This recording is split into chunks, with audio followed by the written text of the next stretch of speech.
Hello again. Welcome back to day 5. We are halfway through the Life Diet 10-day detox series. I am so glad that you have decided to join us again. And for those of you who don't know, my name is Suzanne Stroud. I am the author of the Life Diet 365, Life, Liberty, and the Pursuit of You. And I decided to do this 10-day detox series just so that I can expound a little bit on some of the chapters that are in the book. And today we are talking about abusive relationships.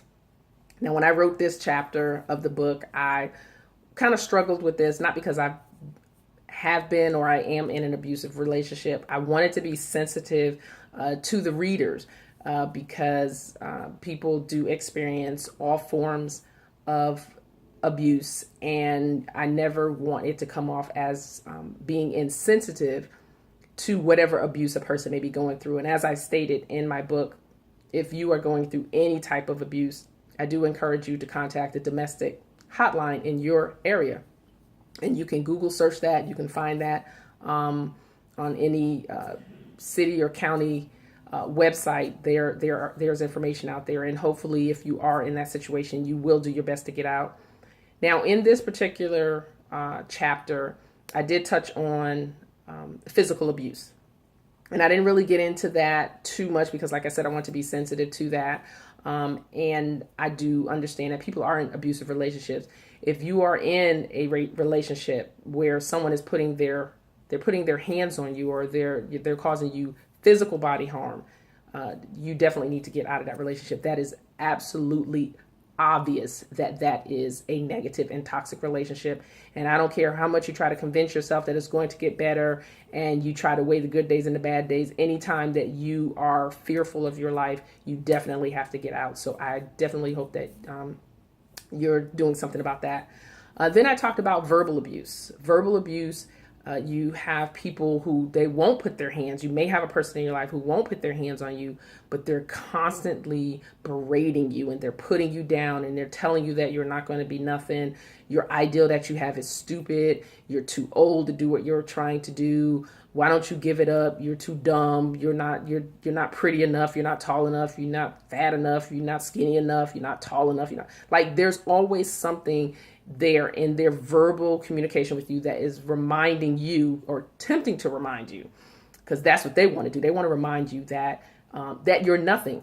And the reason why people do things like this is because they don't have any goals in mind. They don't have anything set for themselves. And so as long as they can keep you close to them, it makes them feel superior. It makes them feel that they're above you. And when you start moving forward, people just don't want to get left behind. And that's typically the problem in most abusive situations. So we have physical abuse, we have verbal abuse, and then we have emotional abuse. Then you have those people who are very subtle with their emotional abuse. You know, they'll kind of make you think that they're in your corner and they're rooting for you, and they'll say little, under the cuff kind of comments. Yeah, I think that's a good idea, but are you sure you need to be doing that right now? Or, you don't have that much money. I mean, you're doing good. I think it's a great idea, but, do you have the time to do that? You have the money, you have children. Why are you trying to, there'll be little things. They'll kind of pretend that they are in your corner and supporting you and being your cheerleader, but they really aren't. And so you got to really listen out for those folks, because they're slick. Now, I'm going to tell you, they are really, really slick. So you got to really pay attention to those emotional abusers. Then here's the one that most of us never think about: the time abuser. They exist. The time abuser exists. I'm going to give you a perfect example. Someone understands, someone knows, because if they understood, they wouldn't do this. Someone knows that you are very busy. You have a very busy schedule. I mean, you're legitimately busy. You're just not saying you're busy so you don't talk to people. You're legitimately busy. You have a lot going on. You have a crazy schedule, and they want to call you just to verify something or just to ask you a question. Instead of them sending you a text message, or if they call your phone and get your voicemail, instead of leaving a brief but detailed message, they will leave this message: hello, you've reached so-and-so and so-and-so. I'm unable to take your call at the time. Please leave a message at the tone. Beep. Hey, this is so-and-so. Hit me back when you get a chance. Hit me up when you get a chance. Call me back when you get a chance. Okay, bye. Okay, you know I'm busy. So respect my time by leaving me a message so that when I do get time to respond, just in case you're not available, I'm able to answer your question.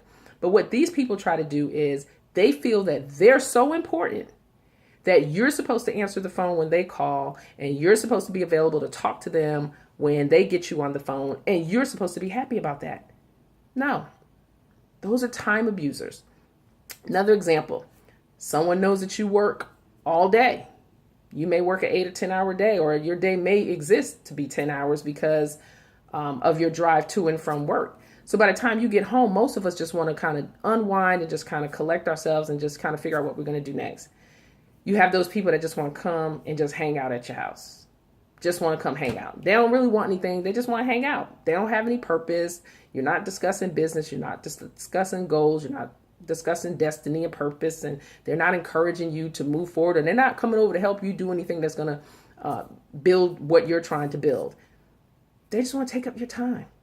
They are time abusers. And they don't even realize they're time abusers. They just want to come and suck the life out of you so that they can go home and feel energized, that they succeeded at distracting you. That's exactly what it is. It's distracting. So take note of the abusers that you may have in your life. Somewhere we're all encountering one of these. And I pray that none of us are encountering the first one, which is physical abuse. Then verbal abuse absolutely is next in line. Emotional abuse, we kind of have to watch that one.